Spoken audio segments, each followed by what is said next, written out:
this 1,000 times. My future reviews what's on my mind.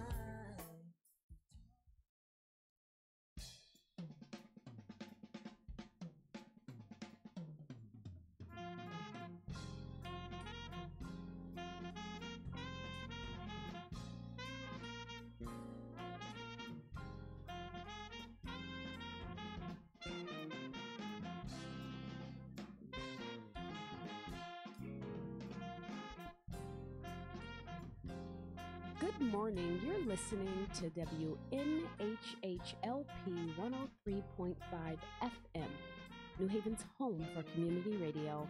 I'm Mubaraka Ibrahim, and this is Mornings with Mubaraka, where we talk about national issues from a local level through a lens of diversity. You're listening to WNHHLP 103.5 FM, and we're broadcasting live from downtown New Haven and streaming live from TuneIn Radio, as well as newhavenindependent.org. You can also find us on Facebook, and you can find us on the gram. Hey, Instagram and Facebook. And that Facebook page, you could go to Fit Muslima, you can go to New Haven Independent. We just a little bit of everywhere. So it is Wednesday morning, my dears. That means that it is your Wednesday morning voice, and we are talking today about the new world order. Well, the world view, the view of the new world order with some young people. So I call shows like this my listening sessions. My listening sessions because I'm always curious as to how the world looks from other people's perspective. And it's always interesting to me of how the world has changed. So my children has experienced the world very differently than I have experienced it, because it has changed. Technically, like, it's changed in the last 2 years significantly. So things is changing a lot. So we have with us today 2 young people. So we have Selwa Abdusabor, who is a social advocate, social justice advocate. She is a singer. She is a poet. We have Ayana Bakradine, who is an up-and-coming fashion designer. So thank you, ladies, and welcome to the show. Thank you. Thank you. So today we're just going to kind of like have a conversation and about kind of like a little bit of everything. I'm really interested in seeing kind of like how you view the world and all of the things that is going on, because your perspective is going to be very different than, you know, the way that I view the world. So let's start off with some easy topics. Let's talk about the music industry. Right. Music industry is like it's really different. I think that it's really fascinating to me when I see what's popular. When I was a teenager, so I don't mind telling people my age. I'm 41.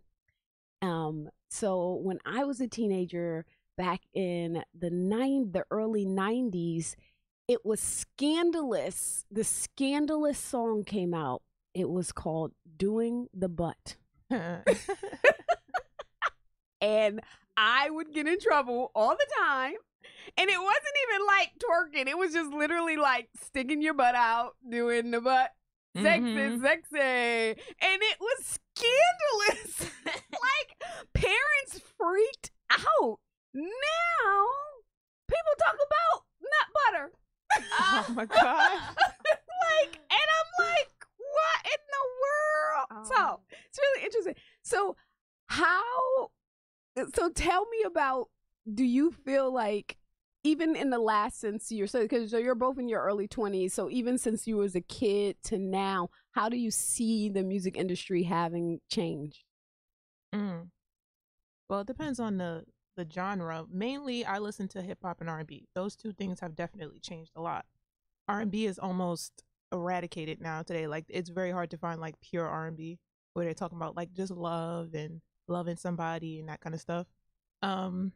With hip hop, it's changed a lot. Well, no, actually, I don't think hip hop has changed as much since I was a kid, because I mean, I grew up on like, you know, Nuck If You Buck, which is like a very violent song, and then you got stuff like it was called what? Nuck If You Buck. Okay. That's not New York I'll tell you about it later.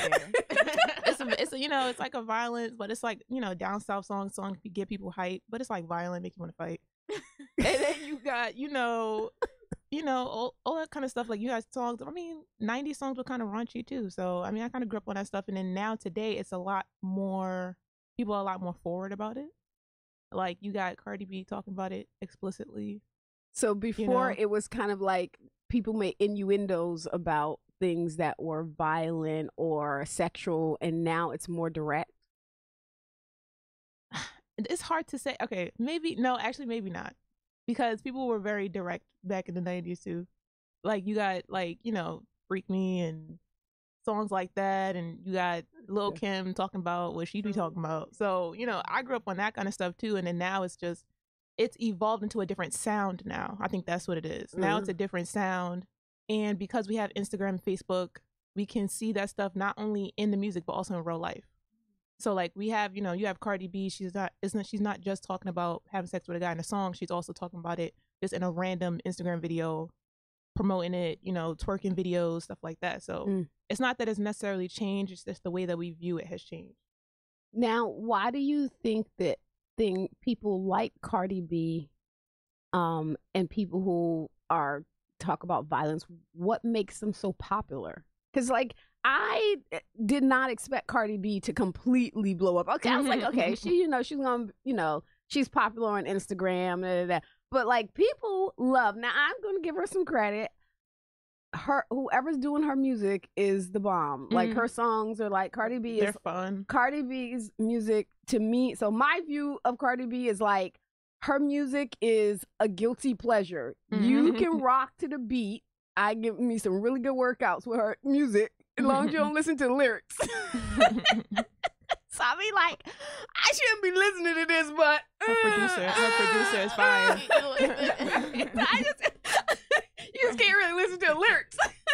For me, I'm not gonna lie, I'm a Cardi B defender to the day she hops on that Grammy stage and grabs that Grammy. I'm a Cardi B defender. For me, I feel like what got Cardi B so, I guess, popping for me, why I like her so much, is how this is like the real she is, and like how her personality. I feel like there isn't a lot of artists, or she's kind of one of many. She's one of few artists that she's popular because of who she is as a person, unapologetically, and like she can go on social media and talk about political stuff. She can go on social media and talk about, you know, whatever, her stripping life. She can go on social media, talk about anything, and everybody will listen. Like, she's gone on social media, not just talked about sleeping with men. She's gone on social media talking about, like, real political views. She's gone on her stage knowing that she attracts a lot of audience, and talking about going to vote and having, like, Michelle Obama, like, have a video in her show. So, for me, there is, I guess there's no double-edged sword, because I'm just like, listen, like, if that's what you want to do, that's, like, you know, promoting yourself, and that's her life, and that's where she came from. I also like how her story too, like how she came from, you know, stripping, how she came from, you know, other things, and now has like turned her hustle. She's just like like that hustler idea. Mm-hmm. Yeah, you know what I'm saying? And now she like dripping in money, like but that's not because like, she turned her hustle into real money. Like, yeah, there's plenty of people, and that's not like a unique story. That's like a very common story that often isn't heard. Just because it's like, I guess there's a taboo around being a stripper. But now it's like, if you're a stripper, now like girls are like, oh, I could be a stripper. Do you think Cardi B being a stripper made it more acceptable? Made it more acceptable for her to like to people? Do people still, because there is a taboo around being a stripper, still, like they're looked down. Do you think that people change their view after they see Cardi? Yes, they definitely do. You think so? Yeah. Really? There's a lot of yes. There's a lot. Yes. I think people like Cardi. They like her personality. They like who she is. And plus, I've said that before, Instagram, Facebook, Snapchat has made people so accessible. There's so that's why these celebrities are so popular now, because we actually get to see into their lives, see their views. Like somebody like Beyonce, she doesn't even do interviews unless it's Oprah or Ellen or something like that. She, you know, we don't have access to her we love her because of her music and stuff like that, but we don't have access to her as a person. Cardi B, you have access to her. You have access to her music, her family life. The only thing she hasn't shown is her baby, but we all know she had a baby. We all know when she had the baby. We all know what her husband looks like. We all know like her family, like, so we have more access to her. So that's why she's more relatable, and that's why, you know, stripping will be more, I guess, acceptable now. People are like, oh, you know, it's not so bad, it worked out for her, so, you know, it worked out for me. Also, Cardi B came up through Instagram. A lot of people don't know that. Mm-hmm. She was an Instagram like popular influencer, and then that's before how she even became popular. Yeah, she used to be like make like a lot of videos and stuff today. So why do you think that? So let's switch over to a male personality. So people who were, I consider, like OG people, have repopularized themselves through Instagram. People like 50 Cent, for example. Will Smith, what are you talking about? Yeah. Who's Yes. 50 Cent? Will Smith. With the Will came Smith, in and dominated Instagram. that is What are you talking true. about? Will My Smith father came really in. came through. Like, Oh my God. Will Smith out here did. He did. Lord. So does that make them? Because so like Will Smith was popular during my era. So I hear you saying, oh, you know, Will Smith is the person. Does it make him relatable to younger generations because he's on Instagram? Yes. Yeah. Because he's doing things on Instagram. He's making like little skits and stuff and being funny on Instagram. That's what people relate to. We have like short attention spans now. So he makes like these short, relatable, funny videos that get you engaged. And it's like, ah, ha, ha, he's funny. And he's this guy that, you know, was on all these great movies. So now he gets to be like a little bit more on my level. Now he's a little bit more of a regular person, you know, because I see him celebrating his birthday. We would have never saw that from Will Smith before. We would have to see it in like People magazine. Now we can go on Instagram and see it. And it's like, oh, that looks so fun. Like you feel like you're there with him. So here's a interesting question. And everybody have a different opinion. What do you think about this thing where stars are making political statements, right? So there's two camps. Use your platform, or as they say, shut up and play. Right? So what do you think about, do you think that, so here's an interesting scenario. So we know that a lot of people, Colin Kaepernick, Kerry Washington, they all very forwardly make political statements, go vote against police brutality. But then on the flip side, you have people like Tiffany Haddish. So Tiffany Haddish, she was asked during a post award show interview, the reporter posed to her something about the fact that only a certain amount of Black women have ever received this award, and what can be done inside of the entertainment industry to diversify it more. And her response was, I don't know. If you ask me how to construct a joke, I will tell you how to construct a joke, but I don't got no answer for that. So she completely stays out of everything that is political. She doesn't give an opinion about it. So she's really kind of like the opposite end of the coin. What do young people think about? Do you look to these people and feel like they should use their platform, or should they not use their platform? Because there's a double-edged sword about it. You can be, hey, Colin Kaepernick, I'm using my platform. You can also be, hey, I'm Kanye West using my platform. So there's a double-edged sword. So where do you guys stand on that? I don't mind it. I think if that's your interest, if you're interested in politics, or you keep up with it, if it's something that you believe, I don't believe that you don't have the right to express it. If you believe that it's very important for people to vote and you want people to stay current with politics, I think you should express that. What about taking a particular stance? They're still people. They're people. So you think that they can take, I mean, they do it. I mean, do you think it's a good idea? Do you think it's impactful? I think it is impactful.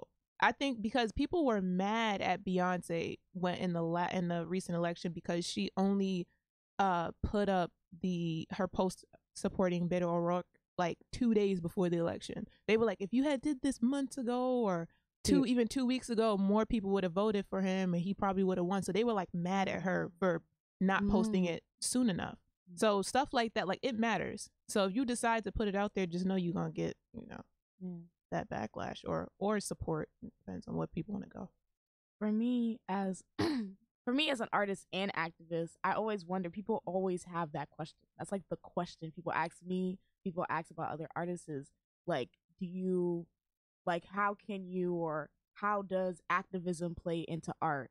And it's like, how could it not though? To me, and I also see that with other artists. Like when I think of artists and activists, I think of Nina Simone. Like these artists who've taken political stances have been happening forever. But I think that now, I feel like in a way back then, and just taking this like just general political stance of like, you know, like empowering Black people. I feel like there was more like representation in that sense back in the day than it is now. I feel like now it's secret. Like, oh, you're not supposed to take political stances. Back in the day, they had good times. Muhammad Ali, right? Muhammad Ali. You had mad like people of color who are artists who are taking political stances.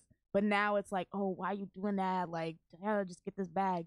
But like, how can you separate your art from your activism, especially if you're Black, especially if you're queer, especially if you are immigrant? Like, there's so many like identities that intersect that right now. It's like more important than ever to like draw from that and be like, listen, I'm not gonna like because I feel like people think that you can sit back in your house and watch democracy. Like, oh, my thoughts about democracy will translate into the White House and that's how my vote's gonna get in. Like, no, in order for democracy to work, you have to like participate in it.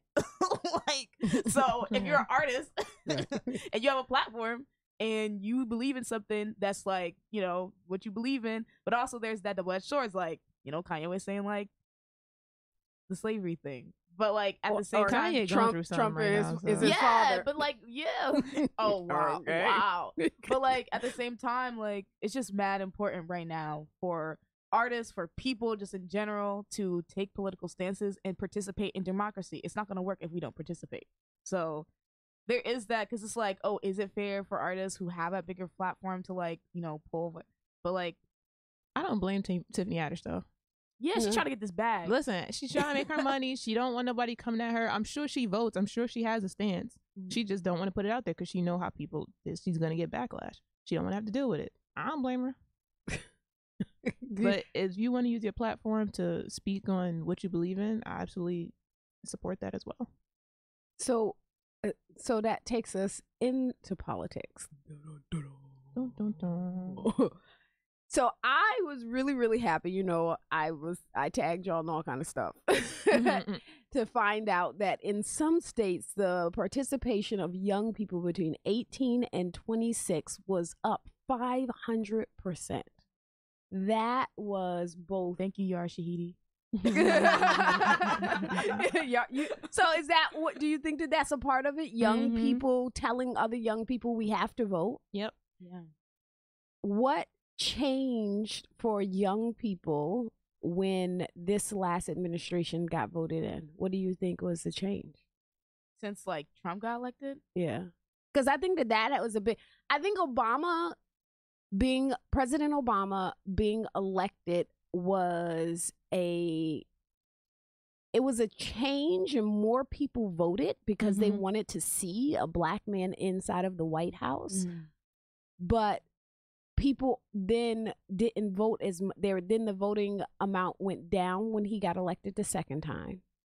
And it went down again when Trump got elected. We're talking like young people like a lot of people literally just did not vote because they were so frustrated. But now in this midterms all across the country, it's been record-breaking numbers. Do you think that people have realized, like you said, democracy doesn't work if you don't participate? I think that.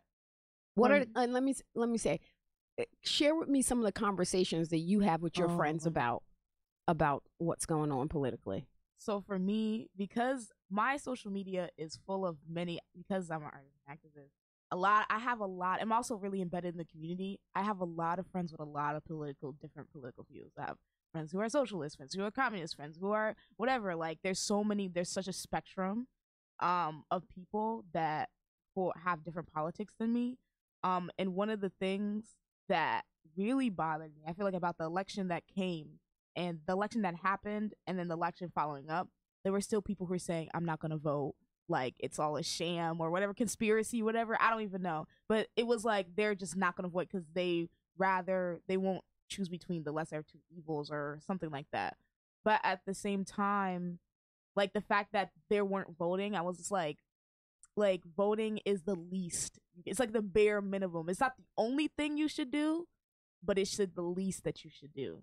And I feel like the change that happened with the last election, definitely that was a lot of conversation. A lot of people were saying, a lot of young people were saying, I'm not voting because I'm not going to choose between da da da. I'm like, at least vote for the Green Party. Just go out and vote. Like, I don't know. Like, shoot. Like, vote for the other chick. I don't know. But a lot of people were saying, I'm not going to vote. And that really bothered me. Because as somebody, I feel like when I turned 18, I was like, not really worried about getting in a car because I lived in a city, but I was excited to vote.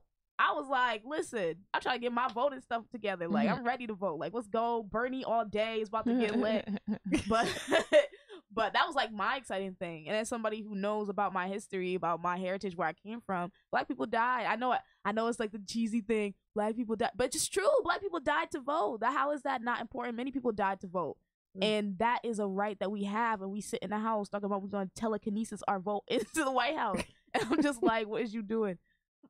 So yeah, participating in democracy makes a difference. And even if, like, you know, there is all that like kooky stuff about voting and maybe Russia's interfering in our thing or whatever, but at least you can say you went out and voted, and there has to be numbers that prove that. And so that's the least you can do. And then that also just activates you when you're getting out the house and going to vote and doing something that makes you feel good, that contributes to your community. Then you're most likely to do other things, other community activities within your community to go out and make a difference in your neighborhood. So I feel like this midterm election, what changed was, I really feel like Yara Shahidi. I feel like she was the first young person, young artist, young person who had a platform to take a stand and be like, yo, like, I'm going to like encourage young people to, because I'm like 18 or something, and this is something I believe in. And I feel like she was like kind of the first tide, like heavy tide for other artists to take that stance. I feel like I didn't really notice any artists before taking a stand about, you know, voting, but now I feel like she has created the trend. She has made it popular. She has made it trendy to vote. And I feel like, listen, if you're gonna make it trendy, if it's like, you know, a little, what's those spinner thingies? The fidget spinner. If it's like a fidget spinner for you to go vote, then go, like, that's fine. Whatever works. Whatever works. But people gotta know that that's not the only thing that needs to be done. But at least you went to go do it. So props to y'all. But, yeah. I think that young people went out and voted this time because they realized that this is real. Like, this is really real. When, you know, the race for the last election, when Trump got elected, nobody thought he was going to get elected. Let's be real. Me above it, me included. No, everybody was like, this is a joke. He's not really going to get elected. I was like, me and my friends, like, he's not really getting elected. A lot of people didn't vote because they was like, there's no way. Didn't vote, and then it happened. So it was like a reality check, like, okay, this is like real life. We really need to have our input. And also, again, social media plays a huge part. Every time you open your phone, you see something political in your timeline. Everybody's posting about it or talking about it. It's in your face. You see people getting shot. You see the picture, the graphic pictures in your face on your timeline. You cannot ignore it now. So it's kind of like, okay, I can't ignore it. I can't say I didn't see it. So now I have to do something about it. I think that's why so many young people have been going out to vote and getting involved, is because it's like, I can't ignore this. I have to do something, and my voice actually matters. So they took their opportunity. If you're just tuning in, you're listening to WNHHLP 103.5 FM, broadcasting live from downtown New Haven. We're also streaming live on TuneIn Radio. This is Mornings with Mubaraka, and you can listen to us on newhavenindependent.org or on Facebook Live, Fit Muslima Facebook page, New Haven Independent Facebook page. And today we are talking about the worldview from millennials. And we are here with Sawa Abdul Sabor and Ayana Bakruddin, and we're talking about politics. It is that subject. So, since we're talking about politics, we just had the midterms, and we talked about how so many people voted. Is the result of the midterms, do you think, has a lot to do with young people coming out and vote? we have a record number of women inside of both Congress and Senate now. We have lots of firsts. The first Muslim women serving in Congress, the first trans woman, the first Native American serving in Congress. We have lots of firsts. Do you think that that is a result of young people saying, hey, this is real and we got to get some diversity in there? Yep. Yeah. Like she said, people using their platform to push it, like Yara Shahidi saying things like, you know, go and vote, even Cardi B saying go vote. That actually, because those people, their followers follow them because they like them, and anything that they say to do, they're gonna like do. Like if they wear something, they're gonna go buy it. So even if, like she said, even if it makes it a trend, it works. So those people using their platforms to push it and say, you know, this is, you know, what's really happening. You need to use your voice. People are gonna go and do that. So I think that was like a big factor in that too. I think also we need to recognize that like Yara Shahidi, I wanted to also note that like Yara Shahidi did encourage us, or I feel like she was like the staple of like the trend of to go voting. But because of that, I think people in turn connected to the political campaigns in their neighborhoods. And so like in turn, these political, whatever they believed in, campaigns ended up becoming more popular, and it was easier now at this point for other people to get more in tune with the things that are going on in their neighborhood. So then they're like, hey, like I want to elect the first Muslim woman to go into to office. Like, what does she believe in? What is that? And so I feel like now people are more like open in that way, because it's like now when something becomes trendy, it becomes household name. So you know? so here's my question is, and again, reflecting on your conversations with your friends, are young people voting because it's trendy and they want to vote this particular person in? So like, oh, Beto O'Rourke is super cool. So, or do they actually know the issues that they stand on? Can young people have a conversation about this is why, you know, he supports healthcare for all, and this is why it's important, or she is, you know, for whatever, and this is why it's important? Can you have those conversations with your friends about the actual issues? Yes. Yeah. So to a point, to a certain degree. Yeah. Because I have friends who vote because it's trendy, and oh, this person seems to, you know, align with what I believe in. So I'm going to vote for them because they're like the cool person on Instagram. Like everybody knew about Stacey Abrams and Andrew Gillum because they were like all over Instagram. Oprah was supporting, you know. So that's, you know, that's why some people were voting. I guess with my friends, it's a little more on the trendy side. I'm not trying to play nobody, but like it's a little more on the trendy side, I will be honest, because it's like, oh, this person is all over my Instagram and they're black and they're a woman. So I'm going to vote for them. I want to see that person in office so that I can post their picture on Instagram and be like, yeah, we did it. But I have very rarely had a conversation with somebody saying, oh, these are the issues. This is what I believe in. This is what I stand for. This is why I'm voting for this person. And a lot of the time it's just, oh, they're black, or oh, they're a woman, or oh, she's Muslim. So I'm going to vote And then for her. everybody mad when they vote for Ben Carson. like, oh, but I thought that, yeah, you went for a Ben Carson Like, kind I of dude. What's thought, going on? I thought Exactly. he was black and he was down with us. Nah, vote for Kanye, bro. Kanye about to be vice president. What you talking about? Listen, I believe anything now, but you know what's really interesting about Trump being elected is, so Isan, you know, for everybody who's watching, my youngest son, who's 18, he said to me when Trump got elected, he said, you know, when Obama got elected and you told me I could be president, I was like, yeah, whatever, okay. He said, but I didn't believe that I could be president one day until Trump got elected. He's like, Trump proved to me that anybody can become president. Yep. And I was like, well, I guess there's a silver lining. Trump gave hope to little black boys. Don't course. Don't go. Yeah, edit that out. Over Yeah, viral.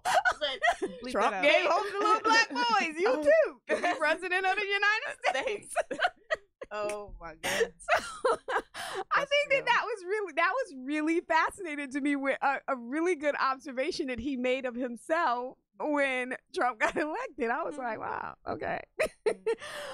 So let's talk about kind of like one of the things that seems to be kind of both trendy and empowerment. There's a lot of conversation about race lately.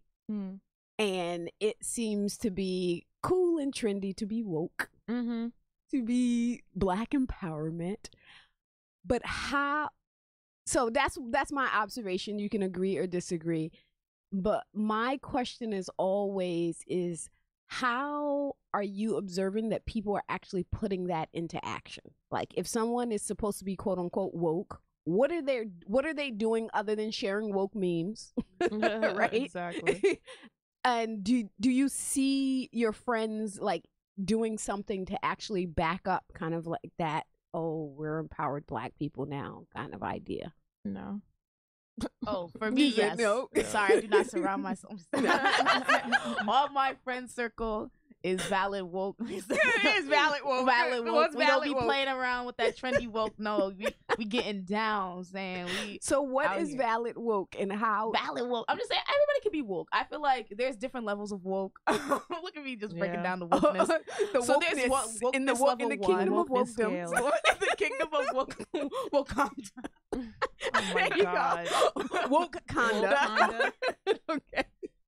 I feel like it's fine for woke to be trendy. I feel like I said, trendy things are usually the gateway into something deeper. These are ideas that are put down that ends up manifesting in some way deeper, and more action and more thinking about it. A lot of conclusions I come to come from trendy topics, like when Kanye West was talking about what he's talking about. It made like our family have a really deep like conversation about what it means to be Black and what's gonna take for us to like heal. And I felt like that was so awesome. Even though like everybody's like, oh, I can't believe we're putting this, but I was like, this is such an important conversation. Like that's probably gonna be a conversation I'm gonna remember for the rest of my life, and it will continue to grow some, things So from even there. when it's controversial and things Even that you when it's don't controversial. agree with, it at least starts the conversation. it literally it starts the conversation. Like So what is the so what are the, again, the your valid woke? What's valid woke? What Okay. are the things that you've seen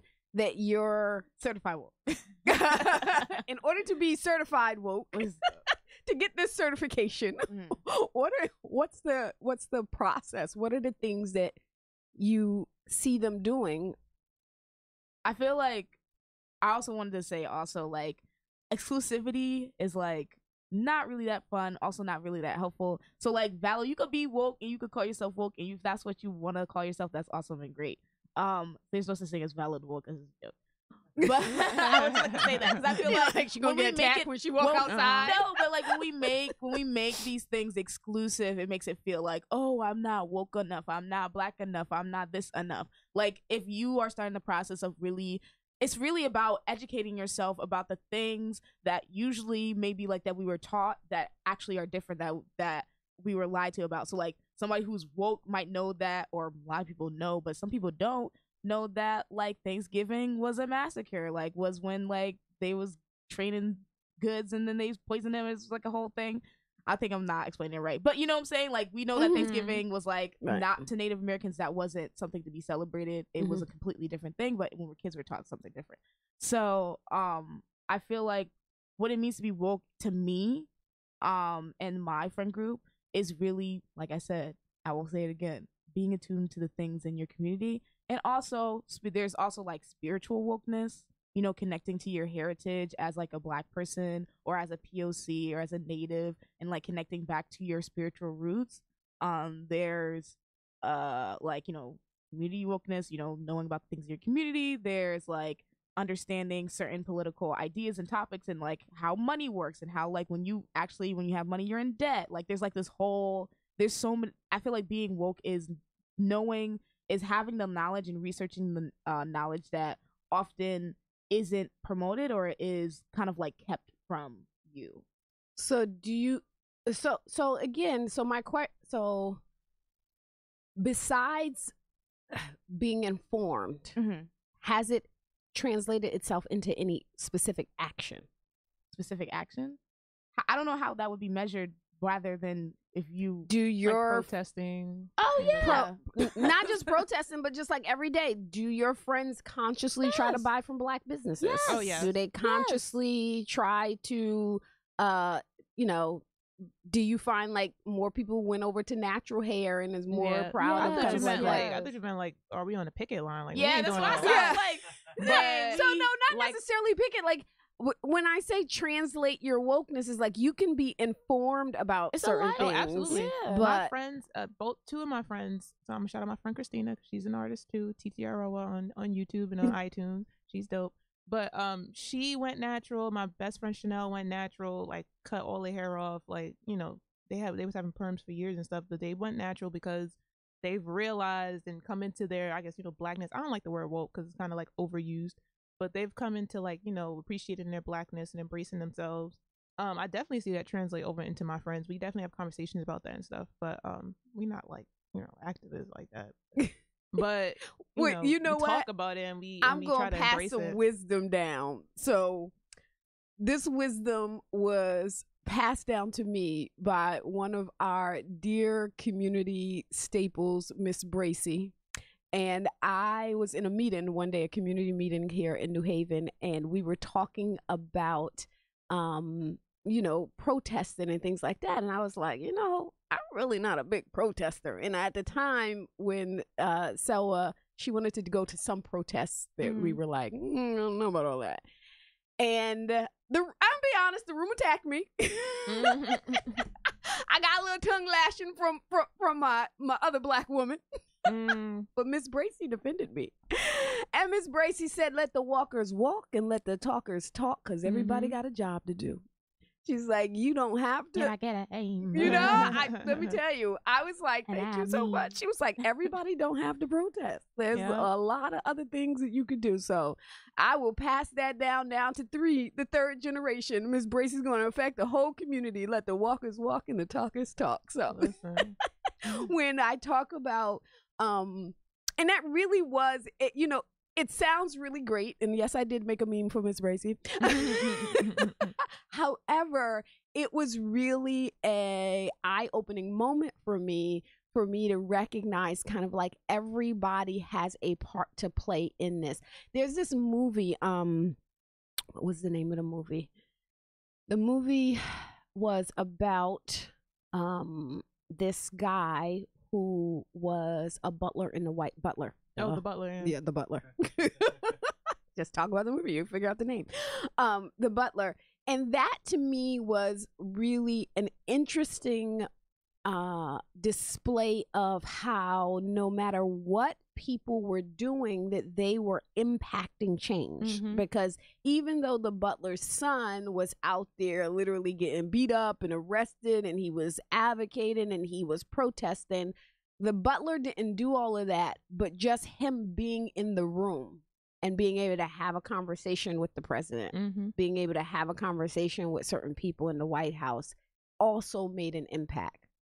So I guess for young people, do you see yourself making an impact even with little things? Do you really translate that? Because a lot of time people do stuff and they don't realize that they're doing it.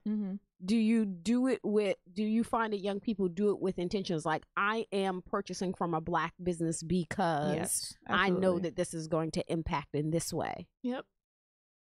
So, real quick, I'll throw my wedding in there real quick. But my whole wedding, like everybody that was involved, any business that was involved with it was a Black-owned business. And at the end, I was kind of like, I don't even think I did it on purpose, but it was just kind of like I don't know, it was like an inner conscious kind of thing, because it was like I would go to other businesses that may have been, white-owned or anything, and I was just like, I don't really want to buy from here. I didn't really know why.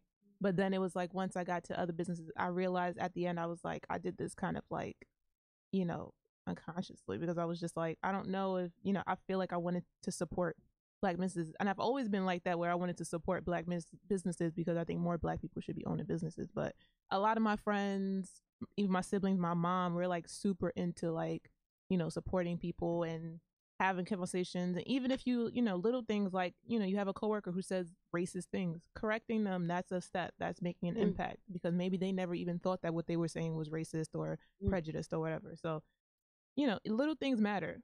I don't think everybody has to be, like you said, picketing and rioting and protesting and stuff. So I think that also translates into I feel like there's like conversations about race, but we also need to talk about conversations around like the Me Too movement as well. Like these translate into that, like rape culture, like correct the correct people when they say misogynistic and patriarchal things. Like it's trash.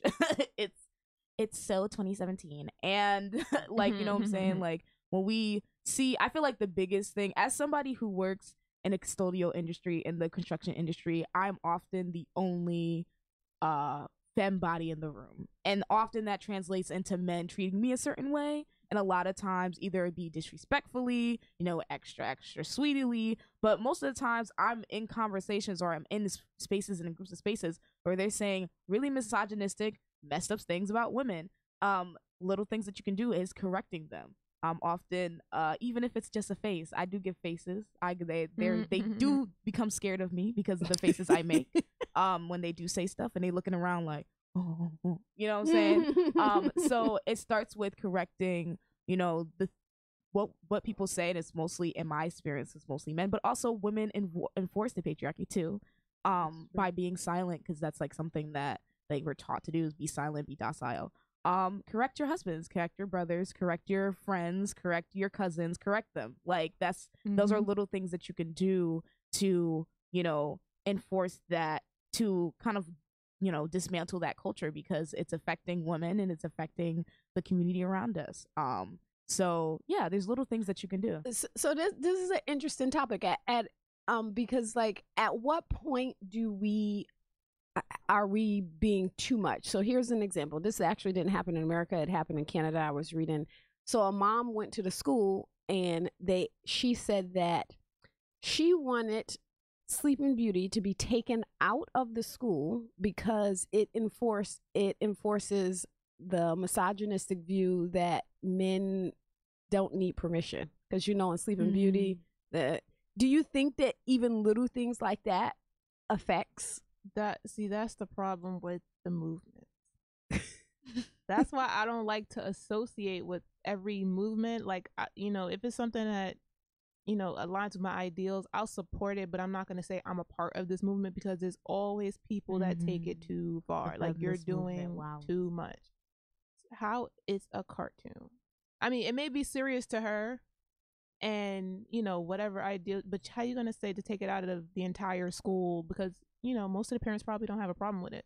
But there's just always somebody that just takes it too far. Even with the, with the Black movements we have, like, there's people that saying, oh, this person is a culture vulture because they did this. So it's like little things that people make to be grand, to seem like they're a part of the movement too. They just want to be like, a part of it. And it's like, y'all are reaching, like really, really reaching. So that's the problem with the movements, is it does a lot of good, but then it's always, those like handful of people that just want to take it like way too far, and then kind of messes up the message.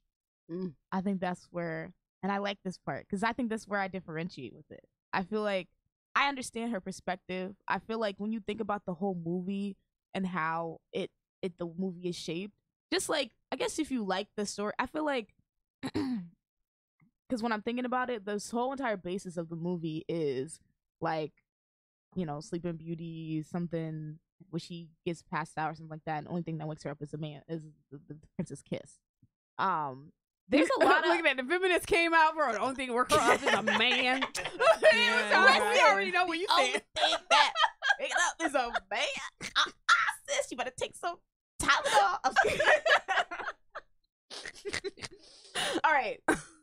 Which, yes, I honestly agree with it. There's so many other movies there's Moana, sis. There's like, she was talking about the book. Or you could just say, Sleeping I Beauty don't is a want book. the It's book not a read to book. my child. You don't have to take it out of the school. they should don't just read do the a book whole while my different child's there. book. Like, to me, I'm like, really, It's not that Sleeping Beauty? There's serious. so many different books. I feel like, and also, I don't know. I just feel like there's so many different books. I feel like, personally. Because, like, why are you reading Sleeping Beauty? What is it about it? What is so fantastic I'm trying to about figure Sleeping? out There is no, there's no why picture school still, for it's really an old story. Exactly. It's a very Again, old this story. didn't happen in America. This was in Canada. They didn't get no award for the book. I'm confused. Like, there's so many different, empowering, awesome books about. But what in general, Totally what other do you things.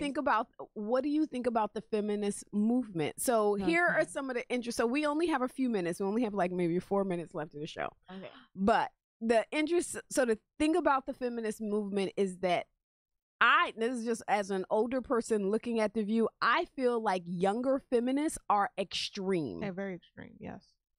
Do you find that to be in your, I feel like older feminists are more like practical about it, but younger feminists, they're like, oh, we should kill all boy children. Like, no, literally, somebody told my son that. Really? Yes. That's wild. Yeah. Younger Yeah. feminists are, I don't think they completely get it. Let me stop.